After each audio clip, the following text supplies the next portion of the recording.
السلام علیکم ورحمۃ اللہ وبرکاتہ۔ سوال یہ پوچھا گیا کہ مذہب اشاعرہ اور مذہب ماتریدیہ کے درمیان کیا فرق ہے؟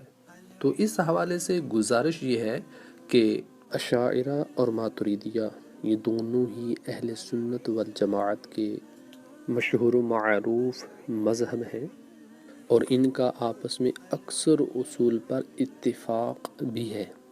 البتہ چند ایک مسائل میں اختلاف بھی موجود ہے۔ کم و بیش 14 مسائل میری نظر میں ایسے ہیں جن کے اندر مذہب ماتریدیہ اور مذہب اشاعرہ کے اندر فرق کیا جاتا ہے۔ مذہب ماتریدیہ کے نزدیک اللہ عز و جل کی معرفت عقل سے واجب ہے، جبکہ مذہب اشاعرہ میں اللہ عز و جل کی معرفت شرع سے واجب ہے۔ اس سے آگے کئی مسائل مستنبط کیے جا سکتے ہیں کہ وہ لوگ جن کی طرف رسول مبعوث نہیں ہوا تھا کیا وہ معذور ہوں گے یا نہیں ہوں گے۔ اسی طرح اور کئی مسائل کی بنیاد اسی اصول پر ہوگی۔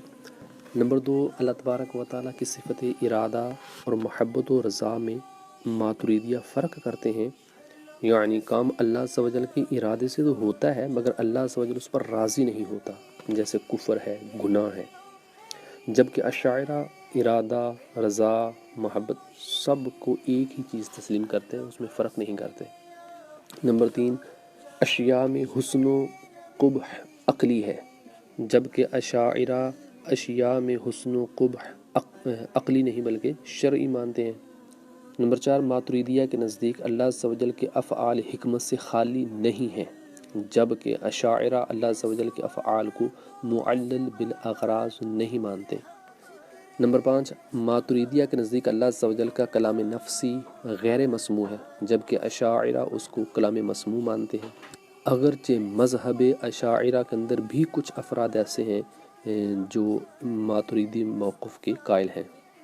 نمبر 6، اللہ تبارک و تعالیٰ کی صفت فعلیہ، ماتریدیہ ان کو قدیم مانتے ہیں جبکہ اشاعرہ ان کو حادث مانتے ہیں۔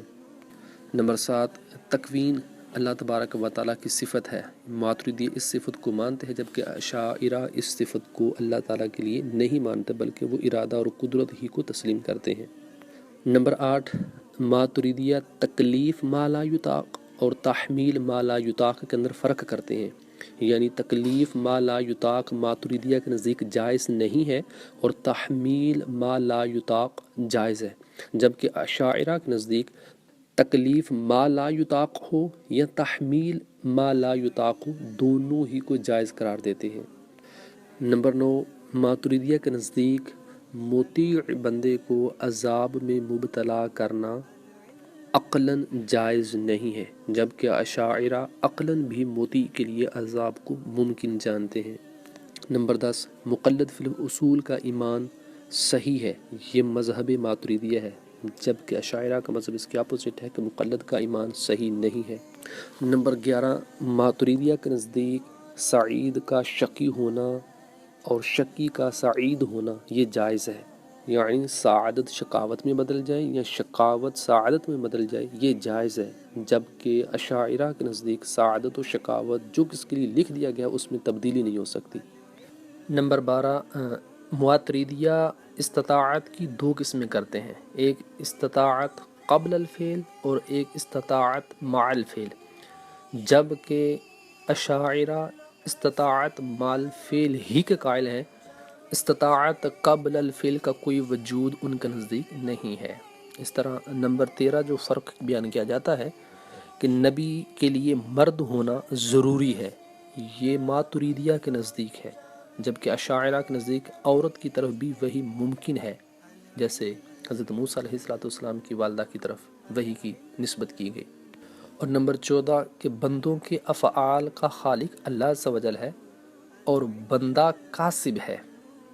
اب کاسب کی تعریف میں اختلاف ہے کہ کسب کسے کہتے ہیں، تو ماتریدیہ کے نزدیک استطاعت قبل الفعل اور استطاعت مع الفعل قوت، ان سب کا خالق اللہ تعالیٰ ہے، اب اس قوت کو اپنے اختیار سے استعمال کرنا یہ کسب ہے، جبکہ اشاعرہ کے نزدیک بندہ صرف کاسب ارادہ ہے، کاسب فعل نہیں ہے، یعنی اشاعرہ بھی بندوں کو افعال کا کاسب ہی مانتے ہیں، لیکن کاسب ارادہ مانتے، کاسب فعل نہیں مانتے۔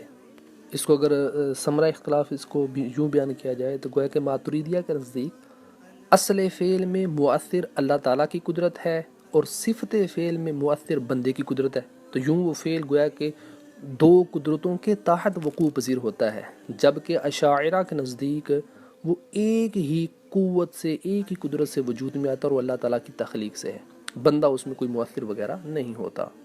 ھذا ما ظہر لی واللہ رسول اعلم بالصواب۔